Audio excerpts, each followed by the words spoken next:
ये छोटी छोटी चीजें जिन पे ध्यान ही नहीं दिया जाता है, अगर ये इंप्रूव नहीं करेंगी तो बैलेंसिंग भी नहीं आएगा, खड़े भी नहीं होगा, चलेगा नहीं। आपको लगता है चल क्यों नहीं रहा है? क्योंकि आप 80-90% ओनली स्ट्रेचिंग समझते हैं, बस स्ट्रेचिंग स्ट्रेचिंग उसी में लगे रहते हैं। और आप क्या करते हैं, हाँ सर हमने कर दिया, बच्चा चाहे यूं हो ऐसे हो, ये गलतियां आप करते रहते हैं। After 1.5 months now he can walk.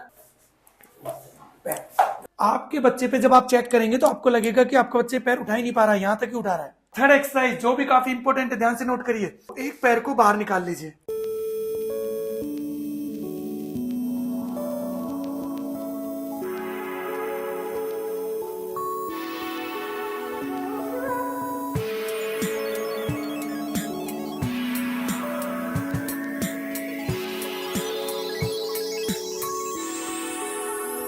हरे कृष्णा।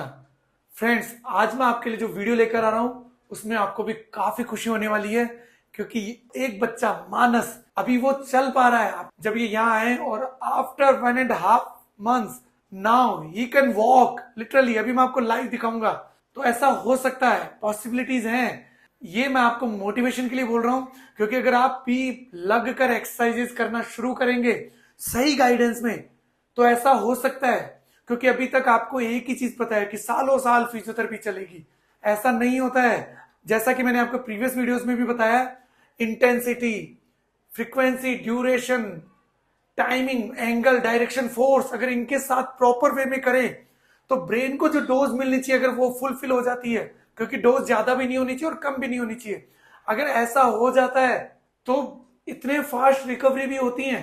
क्योंकि आपको लगेगा नहीं सर हम 1-2 साल से हम करा रहे हैं कुछ नहीं हुआ, लेकिन ऐसा हो रहा है। और ये फर्स्ट बच्चा नहीं है, ऐसे बहुत वीडियोस तो आपने देखे होंगे, और ये भी आज आप देखिए, इससे पहले भी बहुत बच्चे ऐसे ठीक हो चुके हैं। हाँ, कि जिसमें सिटिंग नहीं है उसमें पहले सिटिंग आती है, किसी में वॉकिंग भी पहले आ जाती है, बैलेंसिंग कोऑर्डिनेशन को भी साथ में लिया जाता है जिससे कि वॉकिंग आती है। तो अभी मैं आपको दिखाने जा रहा हूं मानस को, जो कि अभी खुद चल के आपको बताएगा। मानस, चलो मानस।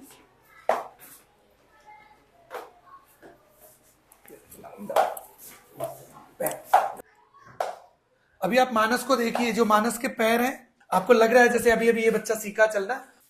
ये एएफओ इसलिए पहना है ताकि इसके जो पैरों की पोजीशन है वो सही गिरे।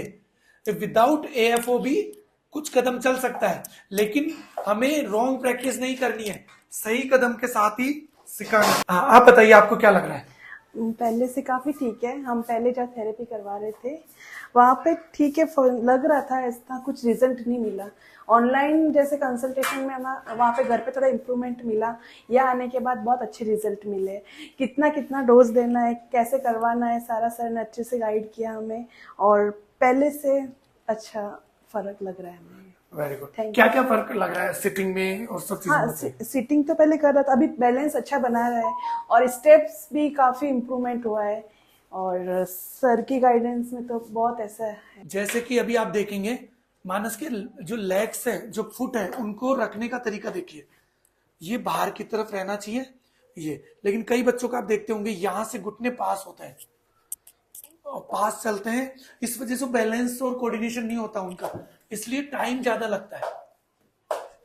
पॉइंट ये है कि आपको पूरी बॉडी को साथ में लेना है, जैसे कि कोऑर्डिनेशन क्या है, उसकी एक्टिविटीज क्या है, उसकी वॉकिंग पैटर्न क्या है, ब्रेन कौन सी मसल्स को पहले सपोर्ट कर रहा है, किसको नहीं कर रहा है, ये सब इंपॉर्टेंट है। फ्रेंड्स, आज मैं आपको मानस के ऊपर एक एक्सरसाइज बताने जा रहा हूं, जिससे कि आप कम से कम घर पे कराना तो शुरू करें। क्योंकि आप यहां नहीं आ पा रहे, मत आइए, कोई बात नहीं, एक बार एक प्रयास सही तरीके से।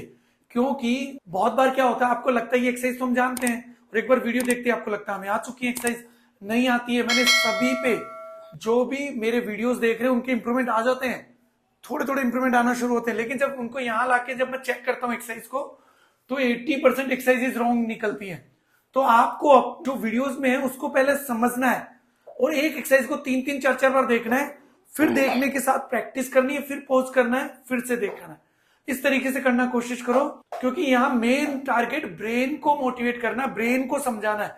अगर ब्रेन समझ गया, क्योंकि देखिए होता क्या है, ब्रेन रास्ता भूल जाता है उस प्रॉब्लम की वजह से, जो स्लाइट इश्यूज होते हैं डिलेड क्राइंग की वजह से, उस वजह से क्या होता है, ब्रेन को जो नॉर्मल प्रोसेस था वो डिलेड हो जाता है। तो वो कैसे डिले हो गया। अब वो जब तक बाहर नहीं आएगा, जैसे भी मैं आपको बताऊंगा 11 साल के बच्चे भी हैं यहाँ, 12 साल के भी हैं, वो बच्चे भी अभी तक चलना नहीं सीखे हैं। तो कहीं ना कहीं कुछ इश्यूज है। जैसे आपको लगता है थोड़े दिनों बाद अपने आप सीख जाएगा, कभी नहीं सीखेगा। उसको सिखाना होगा, उसको उस रास्ते पे लाना होगा। यहाँ पे 1 से 3 महीने तक ही रोका जाता है पेशेंट्स को। यहाँ सालों साल नहीं चलेंगी थेरेपी। बची हुई थेरेपी आपको घर पे जो गाइडेंस मिलती है सिर्फ उतनी सी घर पे करनी है। उसके बाद आपको जहां तक थेरेपिस्ट की भी नीड नहीं होगी, खुद आप कर सकते हो। ऐसी टेक्निकल एक्सरसाइज है। जैसे बच्चे को बिठाने का भी एक तरीका होता है, आपको कैसे बिठाना है, आप जैसे जनरली बिठाते हैं वो नहीं करना है। तो ये भी एक एक्सरसाइज का पार्ट है, क्योंकि ब्रेन कभी भी समझ सकता है, हमेशा ओपन रहता है माइंड सीखने के लिए। तो उन चीजों को ध्यान में रखते हुए थेरेपी चलती है। Therapy not for 1.5 hour 1 hour. Therapy का मतलब होता है पूरे 24 आवर्स ट्रीटमेंट चलना चाहिए।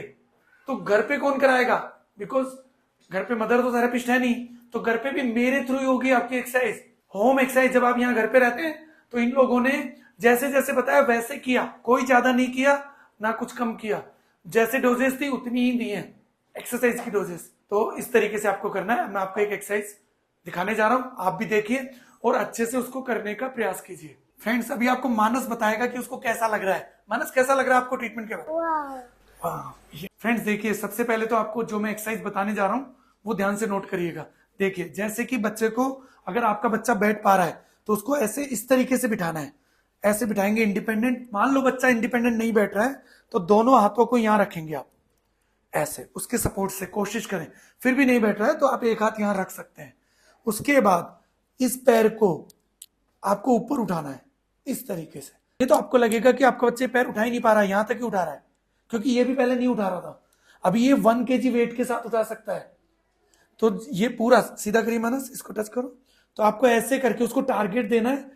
टारगेट देने के बाद वो टच करने की कोशिश करेगा। ये जैसे अभी ये कर रहा है, बिल्कुल 90 डिग्री पे कर रहा है, 90 to 0 आ रहा है। देखिए, जब आप अपने बच्चे पे चेक करेंगे तो यहां तक उठाएंगे, यहाँ, या फिर पूरा जोर लगाएंगे, या फिर पीछे हो जाएंगे, या पैरों को यूं करेंगे। आप चेक करिएगा और कमेंट करिए कि ऐसा ही हो रहा है बच्चे के साथ।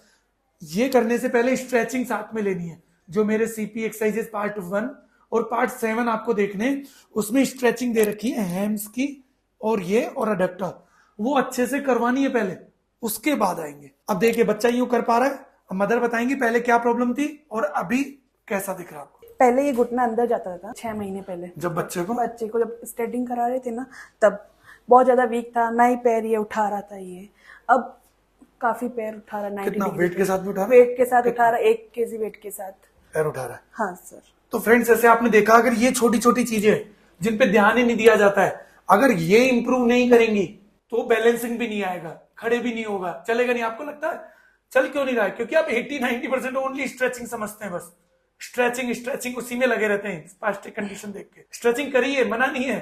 टेक्निकल वो चीजें भी करनी है। जैसे मालूम कुछ मसल बहुत वीक है तो उनको स्ट्रॉन्ग कौन करेगा? तो स्ट्रॉन्ग भी चाहिए, स्पास्टिक रिलीज भी चाहिए, बैलेंसिंग भी चाहिए, कोऑर्डिनेशन भी चाहिए। तो डिफरेंट इक्विपमेंट है यहाँ पे, उसके थ्रू हम ये करते हैं। एक्सरसाइज भी करते हैं और टेक्निकल एक्सरसाइज करते हैं। उसके साथ ऐसा होता है, जैसे सेकंड एक्सरसाइज और मैं आपको बता रहा हूँ, वो आप करिएगा ऐसे।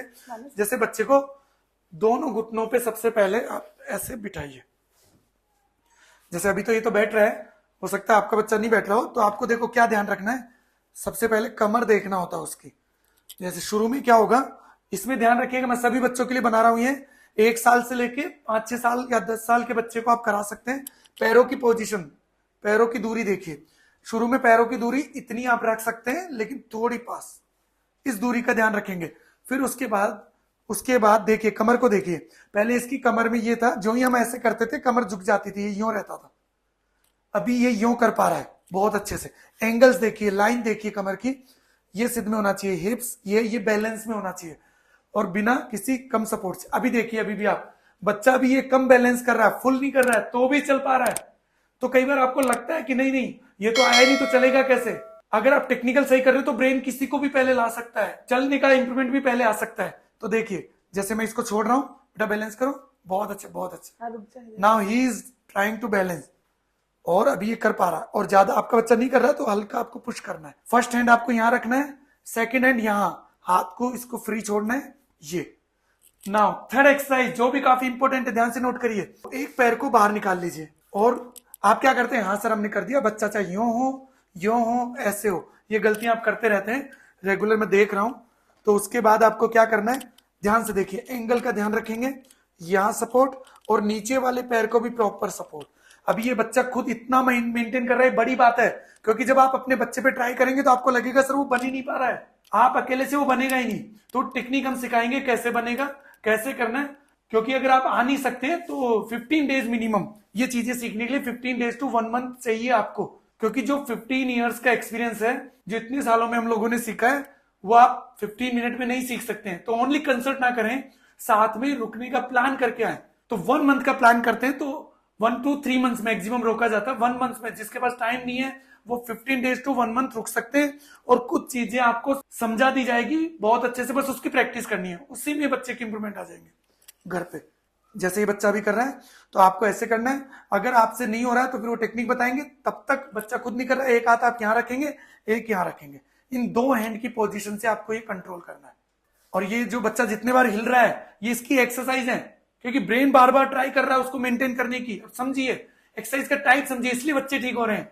आप क्या करते हैं, जनरली देखा होगा आपने, सेंटर्स पे भी देखा होगा, खुद भी आप ऐसे करते हैं, यो पकड़ के टाइट पकड़ लेंगे बच्चे को। अरे ये तो आपने फ्रीज कर दिया बच्चे को, ब्रेन को कोई मैसेज जा ही नहीं रहा है, ये सबसे बड़ी मिस्टेक है, ध्यान से समझो। कई लोग बच्चे को बांध देते हैं खड़ा करके, कभी ठीक नहीं होता। कभी भी बच्चे, आप सोचिए इतने कोमल बच्चे, आप खड़े हो सकते हो 1 घंटे बांध के?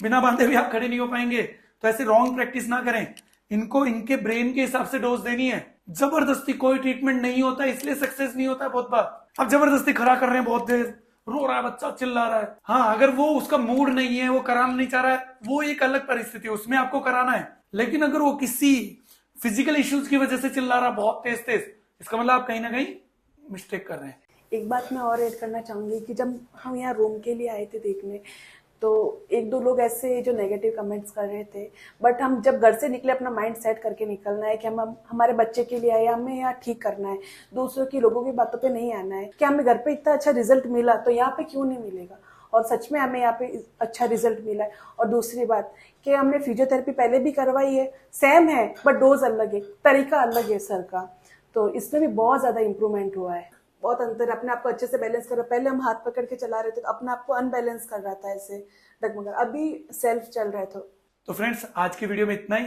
Thank you for watching.